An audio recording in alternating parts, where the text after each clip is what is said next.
তাহলে ওই কত নম্বর পড়ালো? কাইকোবাদ ও কাইমার, তাই তো? কাইকোবাদ ও কাইমার। তাহলে বর্মনকে 1286 সালে বর্মনকে হত্যা করলো কে? বর্মনকে হত্যা করলো মালিক ফিরোজ। কে হত্যা করলো? মালিক ফিরোজ। ভালো দেখ, কে হত্যা করলো? মালিক ফিরোজ। ভালো পড়া বুঝবি, মালিক ফিরোজ হলো। কে হত্যা করলো? মালিক ফিরোজ। ফিরোজের মালিক ফিরোজ একই তো।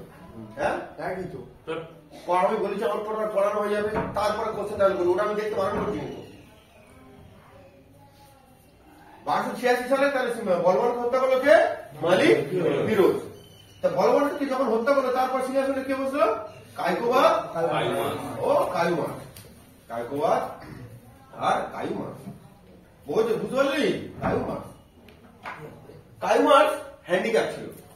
1290 সালে মালিক ফিরোজ একে মেরে দিল। একে কত সালে মারলো? 1290 সালে মেরে দিল। কে মেরে দিল? মালিক ফিরোজ। কে মেরে দিল বল? মালিক ফিরোজ মেরে দিল। এই যে মালিক ফিরোজ 1290 খ্রিস্টাব্দে মেরে দিল, দিয়ে নতুন একটা বংশের সূচনা করলো, যার নাম হচ্ছে খলজি বংশ। কি বংশ? খলজি বংশ। বুঝতে পারলাম? তাহলে মালিক ফিরোজ কাকে মারলো? 1290 সালে কাইমারকে হত্যা করে কোন বংশের সূচনা করলো? খলজি বংশ। এই মালিক ফিরোজেরই আসল নাম ছিল জালালউদ্দিন খলজি। বুঝতে পারলাম? জালালউদ্দিন খলজি। তাহলে মালিক ফিরোজেরই নাম কি ছিল বল? বেঙ্গুলো দে, কালি নেবো, ওটা দে। ঠিক আছে বল। তাহলে মালিক ফিরোজের আসল নাম কি ছিল? জালালউদ্দিন খলজি। তাহলে জালালউদ্দিন খলজি খলজি বংশের শুরু করলো। কাকে মেরে দিয়ে? কাইমারকে। কত সালে মেরে দিয়ে? 1290 সালে। তাই খলজি বংশ কত সালে শুরু হলো? তাহলে 1290 সালে। এইটাকে তাই জন্য বলা হয় খলজি বিপ্লব। কি বলবো? খলজি রিভলিউশন বা খলজি বিপ্লব। তাহলে খলজি বিপ্লব কত সালে হয়েছিল? 1290 সালে। খলজি বংশের তাহলে প্রথম রাজাকে? জালালউদ্দিন খলজি। বললাম খলজি বংশের তাহলে প্রথম রাজাকে? জালালউদ্দিন খলজি। এই সময় প্রচুর মঙ্গল আক্রমণ হতো। মঙ্গল মানে কি? যদি আমি ভারতবর্ষের ম্যাপ আঁকি হালকা করে ছোট মতো করে দেখ,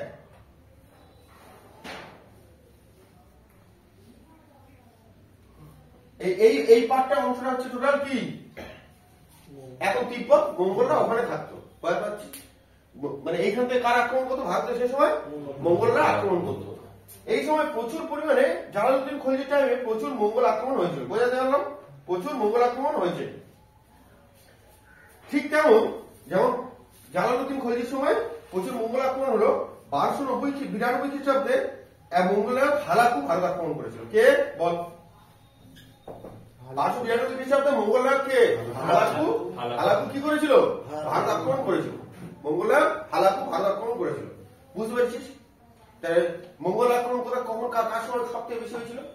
মানে হয়েছিল মঙ্গল আক্রমণ হয়েছিল। জালালউদ্দিন খলজি এগুলো মুছে দিচ্ছি।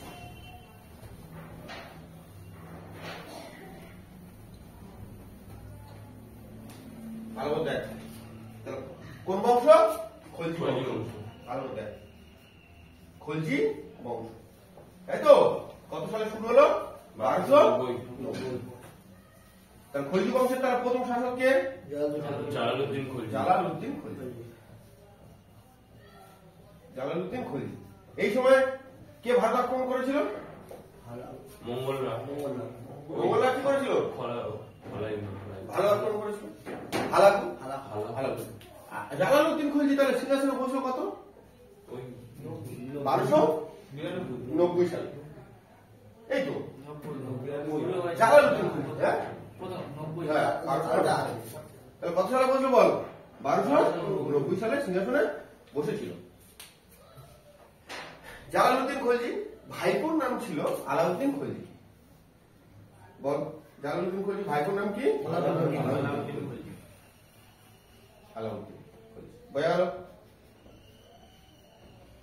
জালালউদ্দিন খলজি ভাইপোর নাম কি? জালালউদ্দিন খলজি ভাইপোর নাম কি বল? আলাউদ্দিন খলজি। যখন জালালউদ্দিন খলজি 1290 সালে সিংহাসনে বসেছিল, তার কিছু বছর পরে দক্ষিণ ভারত আক্রমণ করার জন্য আলাউদ্দিন খলজিকে পাঠিয়েছিল। কত সালে? 1296 সালে। কত সালে বল? 1296। এখন কিন্তু আলাউদ্দিন আলাউদ্দিন কিন্তু এখনো শাসক হয়নি। ভালো করে বুঝবি। তাহলে এখন আলাউদ্দিন কার আন্ডারে আছে? জালালউদ্দিন খলজির আন্ডারে আছে। এবার আলাউদ্দিন খলজি সেই সময় দক্ষিণ ভারতে কি করতে পারি? আক্রমণ পাঠিয়েছে। দক্ষিণ ভারতে দেবগিরিতে। ওরা ভালো করে বুঝবি। দক্ষিণ ভারতে দেবগিরিতে আক্রমণে পাঠিয়েছে। বলতে পারলাম? এখনো কিন্তু আলাউদ্দিন খলজি শাসক হয়নি। তাহলে জালালউদ্দিন খলজির টাইমে জালালউদ্দিন খলজির ভাইপো আলাউদ্দিন খলজি কোথায় গেল? দেবগিরিতে আক্রমণ করে গিয়ে প্রচুর ম্যাসেকার করেছে।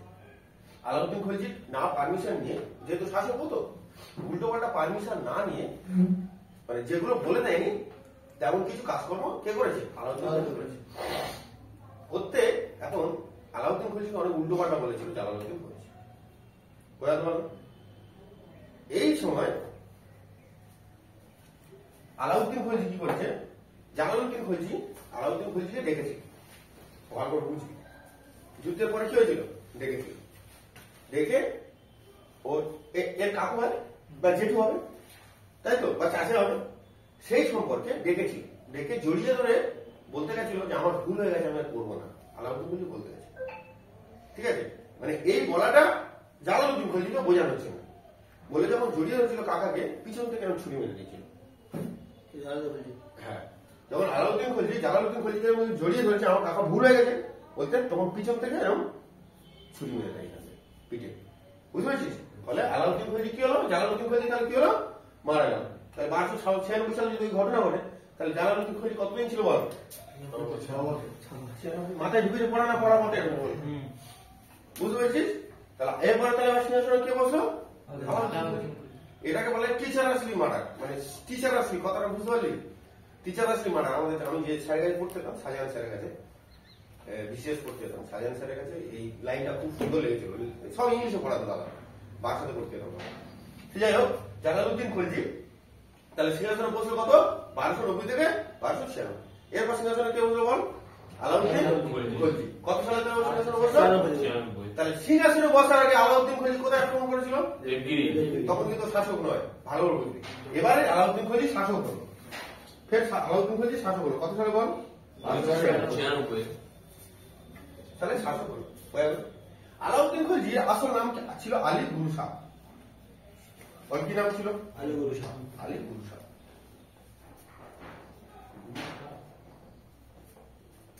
বোঝা গেল? আলাউদ্দিন খলজির আসল নাম কি ছিল? আলী গুরু শাহ। আলাউদ্দিন খলজি খুব ভালো শাসক ছিল, ছিল। সঙ্গে সঙ্গে সিংহাসনে বসতে না বসতে ও ভাবছি সারা কুতুবউদ্দিন আইবক কুতুব মিনার করেছে, অনেক কিছু করেছে, আমি এবার ইতিহাসে আমি আমার নাম করে যাব। ঠিক আছে, বলে কি করেছে? বলছে আমি সব থেকে বড়, তখন কুতুব মিনার সব থেকে বড় টাওয়ার মধ্যে ছিল, যেটা দিল্লিতে আছে। বুঝতে পারছিস? ও চাইছে যে কুতুব মিনারের থেকে বড় করো, হাম বড়। ঠিক আছে, কুতুব মিনারতে বড়। তুই দেখ, তুই যখন একটা খুঁটি তুই কি করতে চিকেনটা ইসমাইল এদিকে ঘুরে বস, আমার এইসব বলতে হবে। মানে বুঝতে পারছিস? আমি আরেক জিনিস পড়াচ্ছি, আমার ওই তুই কোথায় হেলান দিবি, কে কোথায় চুলকবে সেই জায়গা, তুই কোথায় হাত দিচ্ছিস, পড়াতে পড়াতে আমার এগুলো বলতে হবে। তাহলে আলাউদ্দিন খলজি আসল নাম কি ছিল? ও কি এত বলেছে কি কুতুব মিনার? কুতুব মিনার কি ওর থেকে বড় মিনার হবে। ঠিক আছে, এবার তুই যখন যত মিনার করবি, ঠিক আছে, ধর একটা তুই মিনার করবি, সাপোজ বড় এটা মিনার করবি, এই মিনারটা তুই করবি, তাহলে ওপর থেকে তলার একটা বড় রেডিয়াস লাগবে। আবার যদি এর থেকে বড় করতে চাস, তার মানে কি তলাটা আরো বড় হতে হবে, হ্যাঁ কি না? তলাটা আরো বড় হতে হবে। সেই সময় তো লোক করার লোক ছিল, ও হাম বড় ছিল, বলে আমি যা বলবো তাই হবে। তলা বড় না করে তলা করে যেন ছোট করে অবস্থা বড় করতে গেছে, গিয়া সে হয়নি বলে কুতুব মিনার কি করেছে? ঠিক কুতুব মিনারের পাশেই তৈরি করেছিল আলাই মিনার। কি করলো? আলাই মিনার। ওর নাম করে কি মিনার করেছিল? আলাই মিনার। কিন্তু সেটা ইনকমপ্লিট, এখন আছে ইনকমপ্লিট, মানে বুঝতে পেরেছিস? পুরো তৈরি হয়নি। তাহলে আলাই মিনার কে করেছিল? কার পাশে? কুতুব মিনারের পাশে। কিন্তু সেটা ইনকমপ্লিট, পুরো ফুল করতে পারেনি। কারণটা বুঝতে পেরেছিস? না করার কারণটি আর কুতুব মিনার কি করেছিল? এই কুতুব মিনার বলছি, কুতুবুদ্দিন আইবক কি করেছিল? কুয়াতুল ইসলাম মসজিদ করেছিল বলেছে। ঠিক ওই মসজিদের সামনে কি করেছে? আলাই দরওয়াজা করেছে। ঠিক ওই মসজিদের সামনে আলাই দরওয়াজা করেছে। তাহলে আলাই মিনার করেছে কার পাশে? কুতুব মিনারের পাশে। আর আলাই দরওয়াজা করেছে কার পাশে? কুয়াতুল ইসলাম মসজিদের সামনে কি করেছে? আলাই দরওয়াজা করেছে। এইটা কিন্তু বিখ্যাত।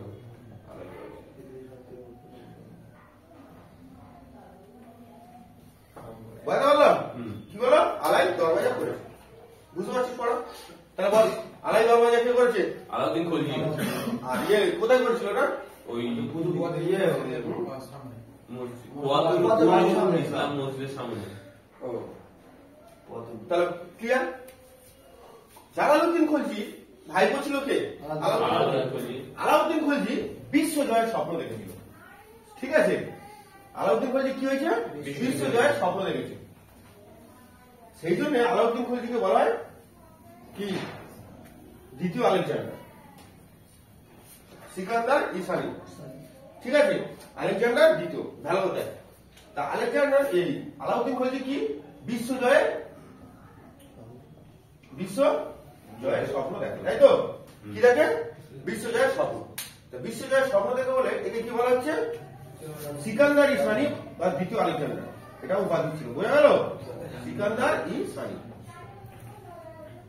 বা সেকেন্ড আলেকজান্ডার। যা জান্ডার হলো এক সাথে দিলাম না, এ এল ই এক্স অ্যালেক্স ওসব করতে যাচ্ছে না। বোঝা গেল? তাহলে বিশ্ব জয়ের স্বপ্ন কে দেখেছিল? আলাউদ্দিন। তাই জন্য কি বলা হয় ওকে? সিকান্দার ইসানি বা দ্বিতীয় আলেকজান্ডার। এবার ও এলাকায় যত ছোট ছোট উৎসব সব বন্ধ করেছিল। তখনকার সময় যত ছোট ছোট উৎসব হতো কি করেছিল?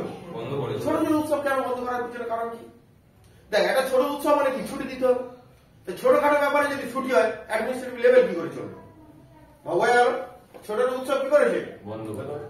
মদ্যপান নিষিদ্ধ করেছিল। কি করেছিল? মদ্যপান নিষিদ্ধ করেছিল। মদ্যপান নিষিদ্ধ করেছিল।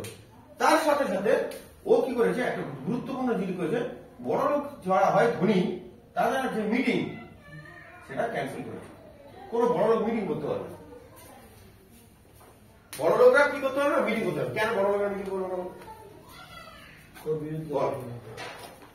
ধর কথার কথা, তুই 100 কোটি টাকার মালিক। ঠিক আছে? তুই 100 কোটি টাকা মালিক। এবার তোর বিরুদ্ধে যদি 50 কোটি টাকা 10 জন মিটিং করে, তুই ঠিক পারবি ওদের কাছে? হ্যাঁ? তার মানে কি? তার মানে কি বোঝালো? যে রাজার সমতুল্য কাউকে ধমাতে গেলে বড় লোকদের মিটিং করে বা বড় লোকদের যে আলোচনা তারাই ঠিক করবে হবে। তার যদি 10 জন বড় লোকের আলোচনা করে, তারা যা বলবে সমাজের লোক তাই নেবে। যে এরা ভালো বলছে মানে এরা অর্থ আছে, সম্মান আছে, সম্পত্তি আছে, এরা যখন আমাদের বলছে তাহলে এরা কি ভালো মন্দ বুঝে বলেছে, তখন ওদের কথা নেবে। সেই প্ল্যানিংটা করেছে আলাউদ্দিন খলজি, যাতে আমার বিরুদ্ধে কেউ দাঁড়াতে পারে। এই জন্য বড় লোকদের বিরুদ্ধে মিটিং ক্যান্সেল করেছে। হয়ে গেল? কিছু ট্যাক্স চালু করেছিল। কি কি ট্যাক্স? জিজিয়া তো আছে, সেটা জানি। জিজিয়া চলছে এখন, জিজিয়া এখন ওঠেনি। ভালো বুঝলি? জিজিয়া ছিল। জিজিয়া মানে কি? ধর্মকর। হ্যাঁ, ধর্মকর। আচ্ছা, তারপর একটা ট্যাক্স চালু করলো কি? জাকাত। জাকাত মানে কি? এটা মুসলিম কর। জাকাত কি কাদের ছিল? জাকাত মুসলিমদের। তারপর বল খামস। খামস মানে কি? যুদ্ধে লুণ্ঠিত, যুদ্ধে লোটার পরে আর কি। হ্যাঁ, যুদ্ধে লোটার পরে তার ট্যাক্স। বুঝেছি? খামস, জিজিয়া, জাকাত, খামস। আর কি? চারাই। ঠিক আছে? চড়াই মানে কি? চরণভূমি। মানে তুই যে পশু নিয়ে যাচ্ছ, ঘোড়া, ছাগল, আমার এলাকায় ঘোরাচ্ছ, খাচ্ছে যাচ্ছে, ওই এলাকায় ঘাস খাচ্ছে, তার জন্য একটা ট্যাক্স দিতে হয়। বুঝতে পারলাম? চরণভূমির ট্যাক্স। ওই তো চুরি মানে যুদ্ধে লোক। আর কি আছে বল? খাজ। খাজ মানে কি? ভূমিকর। ঠিক আছে? এরকম কিছু কিছু ট্যাক্স চালু করেছিল। ওই ঘড়ি ঘরের কর, ঘড়ি ঘরে ঘরের কর। তাহলে এই কিছু কিছু কি করেছিল? ট্যাক্স গুলো চালু করেছিল। এই পড়াগুলো এইভাবে বুঝতে হবে, বইয়ে না পড়লে ও কোনোদিন মাথায় ঢুকবে না। ঠিক আছে? তাহলে জিজিআর সম্বন্ধে বলেছে এগুলো বেসিক জিনিস নামের সঙ্গে পরিচয় যাবে, এইসব জিনিসগুলো কি করেছিল? চালু করেছিল। হয়ে গেল। স্থায়ী সৈন্যবাহিনী চালু করেছিল। কি বললাম? তাই সৈন্যবাহিনী। স্থায়ী সৈন্যবাহিনী কে চালু করেছিল? আলাউদ্দিন খলজি। আলাউদ্দিন খলজি। তাহলে স্থায়ী সৈন্যবাহিনী যদি চালু করে তাহলে ঘোড়া, সেই সময় সৈন্যবাহিনীর মূল অস্ত্র কি ছিল? ঘোড়া। তাহলে ঘোড়া আর সৈন্য দুজনে চিহ্ন রাখতে হবে, তাই তো? তাই জন্য কি দাগ এবং চেহারা পদ্ধতি কি চালু করেছিল? দাগ এন্ড চেহারা। দাগ মানে কি? চেহারা বলে দিচ্ছি, চেহারা আর দাগ। দাগ আর চেহারা কথা কি? চেহারা কথার অর্থ হলো, ধর সৌম্যদ্বীপের নাম নেই, সৌম্যদ্বীপকে নাম করে দিল, ওর কি কি আছে, কোথায় তিল আছে, ওর কোথায় কাটা আছে, যাতে এক চান্সে পাওয়া যায় ওই লোকটা সে। আইডেন্টিটি, মাথার চুল কিরকম, চোখের মনি কিরকম, বোঝা গেল? আচ্ছা, ঘুমো পাচ্ছে না, গোপ নেই, দাড়ি আছে না, দাড়ি নেই, এগুলো হচ্ছে চেহারা। আর দাগ কথার অর্থ হলো কি, ঘোড়ার গায়ে পুড়িয়ে, ওই লোম কেটে পুড়িয়ে একটা দাগ দিয়ে দেয়, যাতে এই ঘোড়াটা এ। ধর ঘোড়া ছুটে চলে এলো, লোকটা এলো না, তার মানে সে লোকটা কি হয়েছে? তার মানে কি? হিসেব নিকাশের সুবিধা, মানে কত প্ল্যানিং ভাব, জিনিসটা বোঝাতে পারছি আমি? তাহলে তাহলে স্থায়ী সৈন্যবাহিনী কে চালু করলো? আলাউদ্দিন খলজি চালু করেছিল। বোঝা গেল? আলাউদ্দিন খলজি চালু করেছিল। আচ্ছা, তাহলে ইম্পর্টেন্ট আছে শোন। এই সময় আচ্ছা, তাহলে ইলতুৎমিশ কি করেছিল? ভালো করে মনে কর, বলেছিলাম মনে আছে? ইলতুৎমিশ তার যখন মাইনে দিত, কি দিত? মাইনের বদলে জমি দিত, যেটাকে কি বলা হয়? ইকতার ব্যবস্থা বলা হয়। মাইনের ভিতরে বদলে কি হয়? জমি দিত, যেটাকে ইকতার ব্যবস্থা বলা হয়। আর মাইনে দেওয়াকে চালু করলো ইলতুৎমিশ, হ্যাঁ কি না? মাইনে দেওয়াকে চালু করেছিল ইলতুৎমিশ।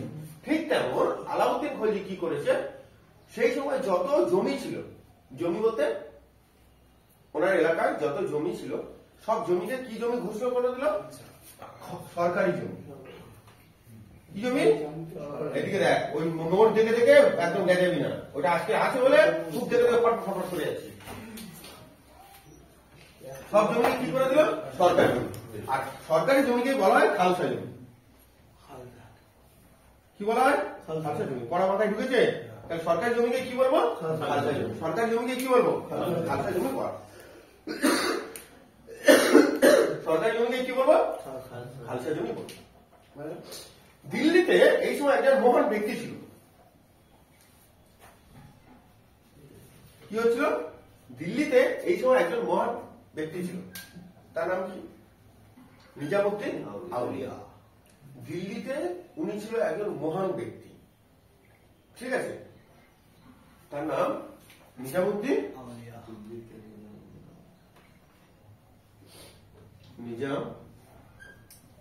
নিজামউদ্দিন আউলিয়া, ভালো করে বুঝবি, কটা মাথায় ঢোকাবে। নিজামুদ্দিন আউলিয়া ছিল সুফি সন্ত। সুফি কাকে বলে? বল। খলিফা কাকে বলে? হ্যাঁ, খলিফাকে খিলাফত হয়তো।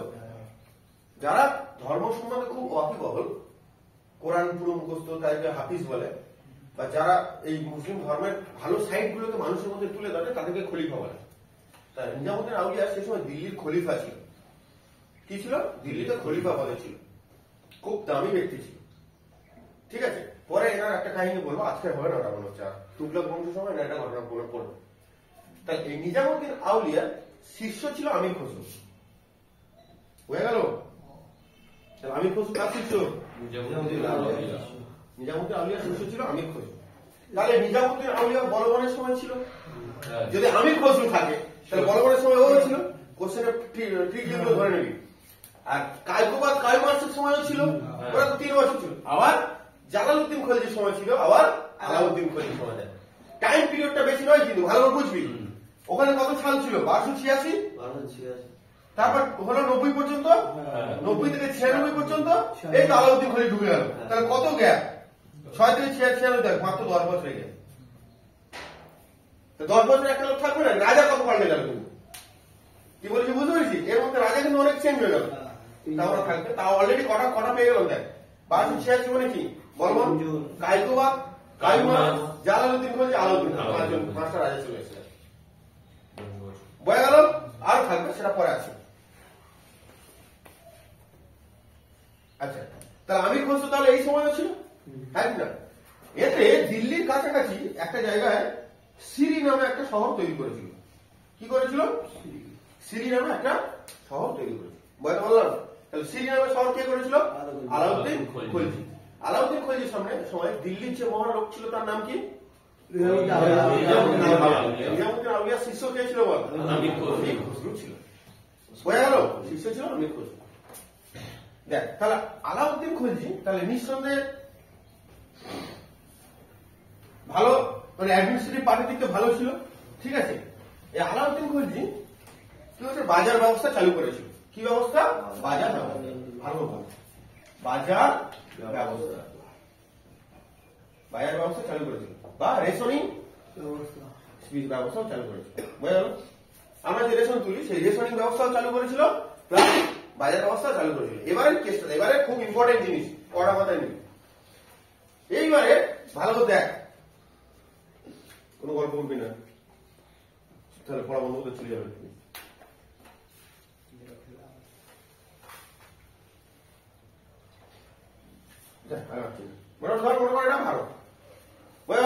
আলাউদ্দিন খলজি কোথায় আছে? একদম মাথায় নিবি। আলাউদ্দিন খলজি কোথায় আছে? বিদেশের সঙ্গে ব্যবসা করতে গেলে কোন পথে ভালো হয়? সমুদ্র পথে না জল পথে? এই সড়ক পথে। সমুদ্র পথে। তাহলে দিল্লির কাছাকাছি সমুদ্র পথ কোথায়? গুজরাট। এছাড়া নেই দিল্লির কাছাকাছি। আরে এপারে তো কোনো দেশ নেই তেমন, যা দেশ তো সব এপারে, ওয়েস্টার্ন কান্ট্রি সব এদিকে তো।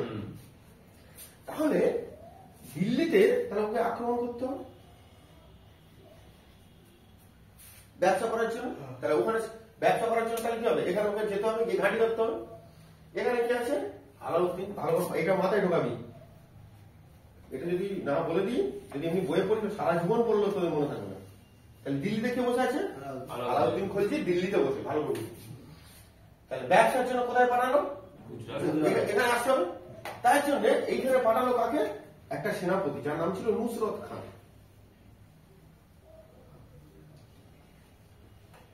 যে সেনাপতিরা পাঠালো তার নাম কি? নুসরত খান। বোঝা গেল? তাহলে জালালউদ্দিন, আলাউদ্দিন খলজি গুজরাটে কাকে পাঠালো? নুসরত খান। কার সেনাপতি ছিল? আলাউদ্দিন খলজি সেনাপতির নাম কি ছিল? নুসরত খান। এই নুসরত খান যখন যায় তখন এখানকার নাম রাজা ছিল ভাগেলা রাজা রায়কর। কি বললাম বল? ভাগেলা রাজা রায়কর। কত সালে গেছিল? 1299 সালে। আরো দেখ, তাহলে গুজরাটের তখন ভাগেলা রাজা কে ছিল? রায়কর। কাকে পাঠিয়েছিল? নুসরত খান। গেছে, এবার কি হবে? কি হবে? যুদ্ধ। এই ভাগেলা রাজা রায়করণের তখন সেনাপতি ছিল মালিক কাফুর।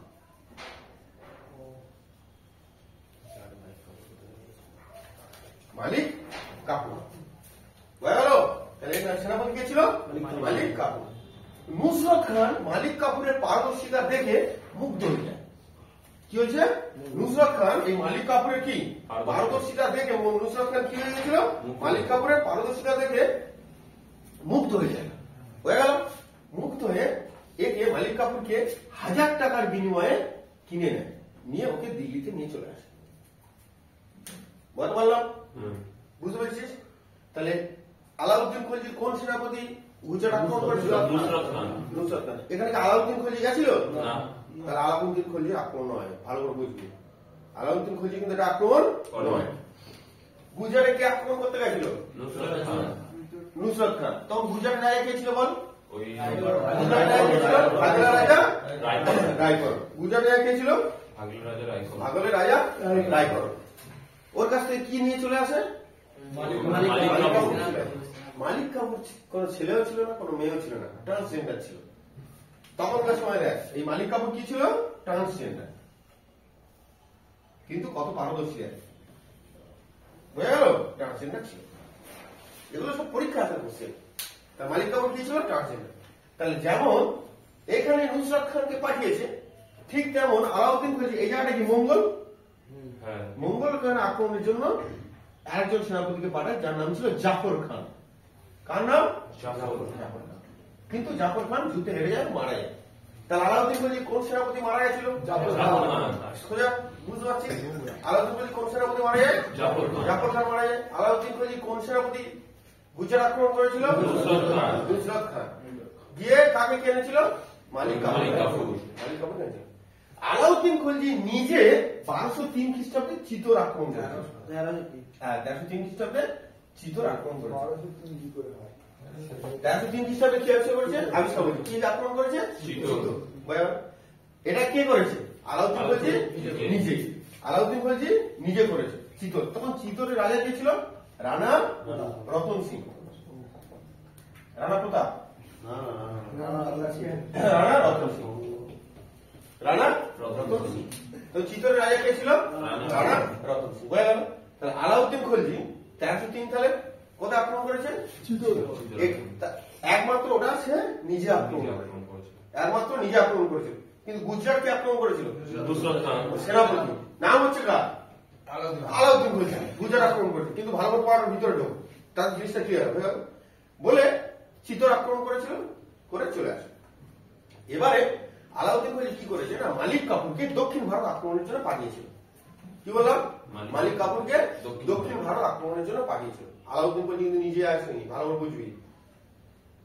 দক্ষিণ ভারত আক্রমণে আলাউদ্দিন খলজি কখন গেছিল? যখন সে রাজা হয়নি। দেবগিরি। ও নিজে তখন গেছিল, কিন্তু এখন কিন্তু ও নিজে যায়নি। ভালো করে বুঝবি। তাহলে এইটুকু মুছে দিচ্ছি। তাহলে মালিক কাফুরকে কি বলা হয়? 1000 টাকার বিনিময়ে কিনে এনেছে বলে ওকে 1000 দিনারি বলা হয়। তাহলে 1000 দিনারি কাকে বলবো? 1000 দিনারি কাকে বলবো? মালিক কাফুরকে বলবো কি?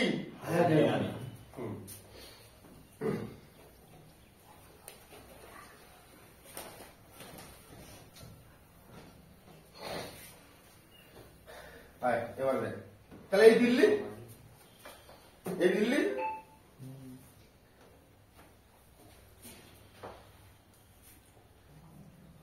দেখ, এই দিল্লি ওটা বুঝবি। চুপ করে আছে। এটা দিল্লি, এটা হচ্ছে দেবগিরি। দেবগিরি বোঝা গেল? এটা হচ্ছে ওয়ারেঙ্গেল। ওয়ারেঙ্গেল বলতো আগে তাহলে কোথায় আক্রমণ করবে? সিম্পল জিনিস। তাহলে ভুলের কোনো চান্স নেই।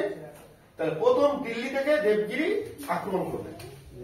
দিল্লি থেকে কোথায় আক্রমণ করবে? দেবগিরি। দেবগিরি আক্রমণ করবে। কি আক্রমণ করলো? মালিক কাফুর। দেবগিরি জিতে ছিল তো আগে। মালিক কাফুর হয়ে গেল। তাহলে দেবগিরি যখন আক্রমণ করলো, নাম কি হলো? মালিক কাফুর। কি আক্রমণ করেছিল? মালিক কাফুর। তখন দেবগিরি রাজা কে ছিল? যাদব রাজা রামচন্দ্র। তখন দেবগিরি রাজা কে? বল। যাদব রাজা রামচন্দ্র। ঠিক পরে ভালো পরে। তাহলে মালিক কাফুর প্রথম কোথায় আক্রমণ করেছিল? দেবগিরি। কত সালে বল? 1307। কত সালে? 1307। মালিক কাফুর দেবগিরি আক্রমণ করলো কত সালে? 1307 দেবগিরি আক্রমণ করলো। তখন দেবগিরি রাজা কে ছিল? যাদব রাজা রামচন্দ্র। দেবগিরি হয়ে গেল। এবার কোথায় যাবে? ওয়ারেঙ্গেল। ওয়ারেঙ্গেলের রাজা ছিল প্রতাপ রুদ্র। প্রতাপ রুদ্র এত লোল আর এত ফালতু রাজা ছিল, এত নিকৃষ্ট মানের রাজা। একটা রাজার যে গুণ থাকা দরকার সেটাকে ওই প্রথম জলাঞ্জলি দিয়েছিল প্রতাপ রুদ্র।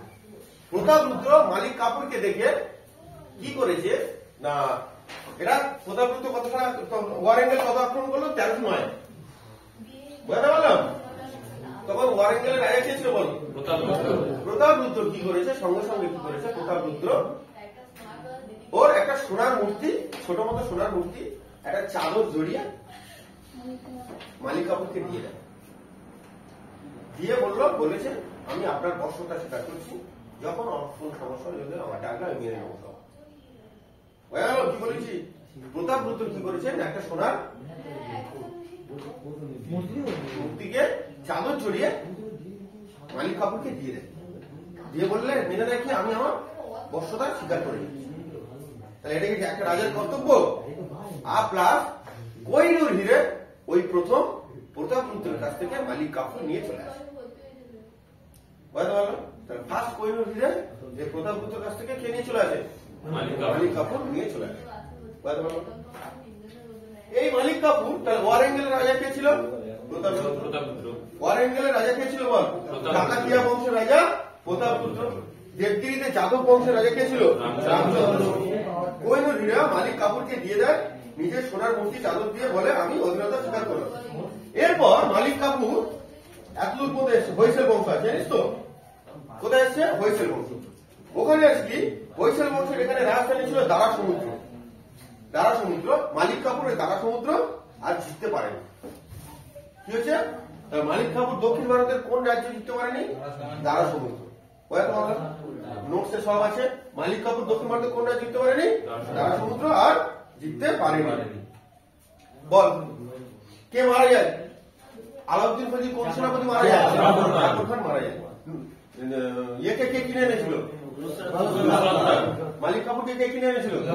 কত টাকা দিয়ে? 1,000 টাকা দিয়ে কিনে এনেছিল। হয়ে গেল। এই সময় দাগ ও চেহারা পদ্ধতি বলে দিয়েছি। বায়ার ব্যবস্থা স্থায়ী সৈন্য চালু করেছিল। ইনি যেমন সমস্ত জমিকে খালসা করে দিয়েছিল, তেমন নগদ বেতনও চালু করেছিল। সেটা মাসিক হতে পারে, বার্ষিক হতে পারে না। কোনটা বলতো? বার্ষিক নগদ বেতন চালু করেছিল। মাসিক নয় কিন্তু, ভালো বুঝবি। বার্ষিক বেতন, বার্ষিক বেতন নগদ। বার্ষিক বেতন কে চালু করেছিল? বার্ষিক বেতন কে চালু করেছিল? আলাউদ্দিন খলজি। বার্ষিক বেতন কে চালু করেছিল? আলাউদ্দিন খলজি। যুদ্ধ সম্বন্ধে কোনো ডাউট আছে? আলাউদ্দিন খলজি রাজা হওয়ার পর নিজের কোথায় আক্রমণ করেছিল? চিতোর আক্রমণ করেছিল। আর রাজা হওয়ার আগে কোথায় আক্রমণ করেছিল? দেবগিরি আক্রমণ করেছিল। দক্ষিণ ভারত কে আক্রমণ করেছিল? মালিক কাপুর আক্রমণ করেছিল। এবারে দেখ, এই সময় কিছু উনি নিজে নিজে ডিপার্টমেন্ট করেছিল, যেমন দিওয়ান ই ইনসা, এগুলো বলে দিতে হয়। দিওয়ানি ইনসা, দিওয়ানি রিসালত, সবই আর কি, ঠিক আছে। দিওয়ানি উজির, দিওয়ানি রিয়াসত,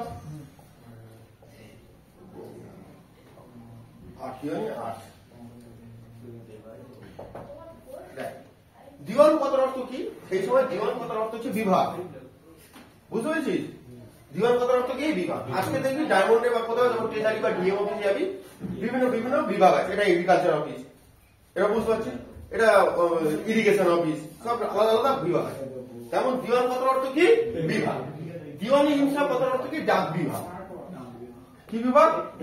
ডাক বিভাগ, মানে চিঠিপত্র আনা দানা যাওয়া নিয়ে আসে, ডাক বিভাগ।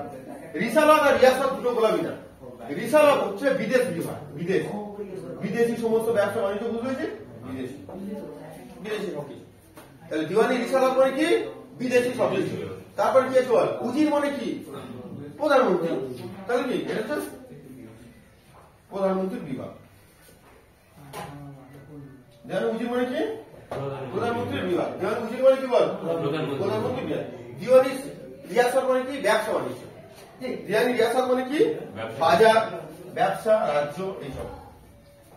আর দিওয়ানি আর্ট মানে তো গুপ্তচর বলে দিলাম, নাকি না? ভিডিও ছিল, ঠিক আছে। তাহলে এই কথা বুঝতে পারলি? বল দিওয়ানি ইনসা মানে কি? ডাক বিভাগ। দিওয়ানি উজির মানে কি? প্রধানমন্ত্রী। দিওয়ানি রিসালাত দিওয়ানি রিয়াস, দিওয়ানি আর্ট মানে এগুলো খুব ইম্পর্টেন্ট। যে কটা পড়িয়েছি খুব ইম্পর্টেন্ট। আলাউদ্দিন খলজির সম্বন্ধে আর কোনো ডাউট? বল আলাউদ্দিন খলজির সময় দিল্লির মহান ব্যক্তির নাম কি? নিজামুদ্দিন আউলিয়া।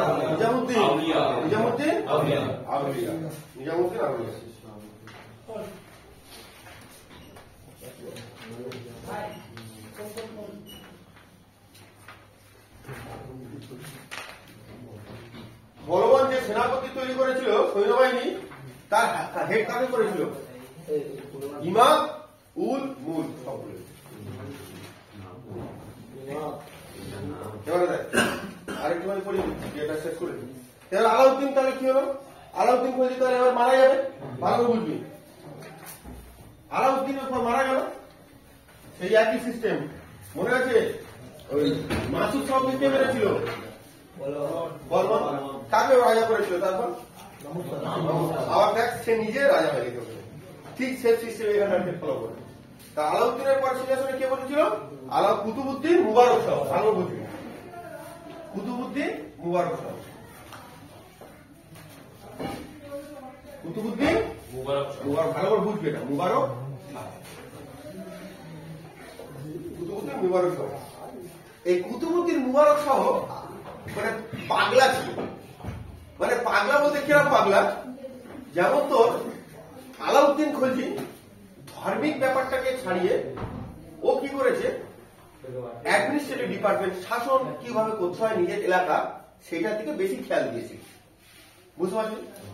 এবারে যারা ওই ধার্মিক ব্যাপারে হয় খিলাফ, তাদেরকে খলিফা বলে। ঠিক আছে, ওই জন্য আলাউদ্দিন খলজির সঙ্গে নিজামুদ্দিন যে আউলিয়া যে দামি লোক ছিল, ওনার চলতো না। কি বলে, তুমি তোমার ধর্ম নিয়ে থাকো, আমি শাসন আমি আমার নিয়ে থাকি। আজকে যদি প্রধানমন্ত্রী বলে ঠিক আছে আমি আর ভালো লাগছে না, আমি মন্ত্রীপদ পেয়ে গেছি, আর এই রাম মন্দির শুধু পুজো করবো, মানাবে কি? যার যে কাজ, তারপর তুই ধর এই যে সাধু এবার রাস্তায় বলেছে আমার মুখ্যমন্ত্রী পদে, হবে কি? হবে না। তাহলে যার যেটা কাজ তাকে সেই পদে মানে। ওই জন্য কি করেছে, নিজেকে খলিফা ঘোষণা করেন কে? আলাউদ্দিন খলজি। খলিফা ঘোষণা করতে গেলে কোথায় যেতে হবে বল? আরবে যেতে হবে, যে খলিফা খিলাফত নিয়ে আসতে হবে। এইটা মোবারক তো হ্যাঁ, আলাদা আলাউদ্দিন খলজি তো করেনি এইসব, তার সম্বন্ধে এবার তুলনা হবে এর সঙ্গে, ট্যালি করবো তো। বুঝতে পারেনি এবার? তা আলাউদ্দিন খলজি তাহলে হয়নি। এ কি করেছে, কুতুবউদ্দিন মুবারক শাহ, এ কি করেছে, নিজেকে খলিফা ঘোষণা করে দিয়েছে। কি করেছে? খলিফা ঘোষণা করে। অত এই খলিফা হওয়ার জন্য যেগুলো দরকার ও কিচ্ছু করে না, ও একাই ডন। আমি খলিফা শুধু বললেই হবে? তুই যদি রাস্তায় বলে আই প্রধানমন্ত্রী, প্রধানমন্ত্রী মারবে না পাগলা মারবে, তুই নিজে বল। হ্যাঁ, তুই যদি রাস্তায় বলে আমি লাইলা, আমি মজনু, তিন লোকে কি ভাবে বল? হা পাগলা এমনি। কিন্তু তুই যখন রাত্রে করে ঘুরবি তখন বুঝবি না অরিজিনাল প্রেমিক। ঠিক আছে, আমরা বই পড়াটা এটা বলছি, বুঝতে পারলি? তাহলে নিজেকে খলিফা ঘোষণা করেছিল কে? কুতুবউদ্দিন মুবারক শাহ। পাগলা ছিল, দিনের বেলা মেয়েদের শাড়ি পরে ঘুরতো।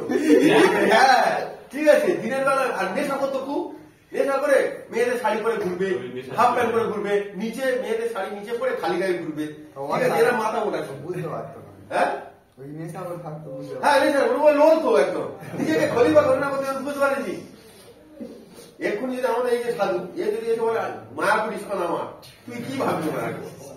এই কয়েকদিন আগে ঠিক আছে, তাহলে কুতুবউদ্দিন মুবারক শাহ কি নিজেকে কি ঘোষণা করেছিল? লোল ছিল একদম, মাথা মোটা ছিল। ঠিক আছে, এরপরে ছিল নাসিরউদ্দিন খুসরু শাহ। ভালো করে বুঝবি, নাসিরউদ্দিন পেনে কালি নেই, লাস্ট নাসিরউদ্দিন খুসরু, আজকে লাস্ট এই পেনে কালি নেই, কালি কিনে নেব। নাসিরউদ্দিন কি হবে? খুসরু শাহ। নাসিরউদ্দিন খুসরু শাহ একে মেরে দিয়েছিল। কাকে মেরে দিয়েছিল? কুতুবউদ্দিন মুবারক শাহকে। কুতুবউদ্দিন মুবারক শাহকে কে মেরে দিয়েছিল? নাসিরউদ্দিন খুসরু শাহ মেরে দিয়েছিল। নিজেকে খলিফা ঘোষণা করেছিল কে? কুতুবউদ্দিন। কিন্তু অরিজিনাল কি খলিফা ছিল? না, পাগলা কে ছিল? ওই মুবারক শাহ। এর থেকেও বড় পাগলা ছিল কি মোহাম্মদ বিন তুগলক। ওকে তা পাগলা রাজা বলে। হ্যাঁ হয়ে গেছে, আমি একটুখানি এক লাইন লাগবে, আর হয়ে গেছে। তাহলে কুতুবউদ্দিন মুবারক শাহ হলো নিজেকে খলিফা ঘোষণা করেছে, হয়েছে। তারপরে কে? নাসিরউদ্দিন খুসরু শাহ। এই নাসিরউদ্দিন খুসরু শাহকে গাজী মালিক হত্যা করে। কে হত্যা করে? গাজী মালিক। গাজী মালিক। গাজী মালিক। তাহলে নাসিরউদ্দিনকে মেরে দিল কে? গাজী মালিক। না, আর কুতুবউদ্দিনকে মেরে দিল কে? খুসরু শাহ। এ মেরে দিল কে? গাজী মালিক। গাজী মালিক এখানে দিয়ে এরপরে নতুন একটা বংশ, গাজী মালিকের আসল নাম ছিল ইয়াসউদ্দিন। এরপরে শুরু হবে ইয়াসউদ্দিন তুগলক। সবে দই খাওয়া হয়েছে। এরপরে কবে শুরু হবে? তুগলক বংশ। তাহলে তুগলক বংশের প্রতিষ্ঠাতা কে? গিয়াসউদ্দিন তুগলক। গিয়াসউদ্দিন তুগলক। কত সালে? 1320। 1320 বা শুরু চলবে, পরে আসছে তুগলক বংশ। আগে না, পরে আসছে। তাহলে এইটুকু ক্লিয়ার। আলাউদ্দিনের পর সিঙ্গাপুরে কে বসেছিল? আলাউদ্দিন খলজির পরে কে বসেছিল? কুতুবউদ্দিন মুবারক শাহ। মুবারক শাহ নিজেকে খলিফা ঘোষণা করে দেয়। তারপরে কে বসেছিল? নাসিরউদ্দিন শাহ। ওকে কে মেরে দিল? গাজী মালিক। বন্ধ করতে। এবার দেখ, কটা কোশ্চেন করি।